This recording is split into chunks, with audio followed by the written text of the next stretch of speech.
তোমাক দিবলৈ একো নাছিল। কবি নীলিম কুমাৰ।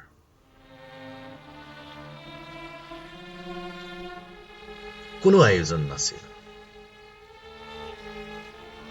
তুমি তোমাৰ কবিতাৰ পৰা উঠি আহিছিলা মাত্ৰ, আৰু মোৰ বিষাদত সেমেকি থকা হাত দুখন বিচাৰিছিল তোমাৰ।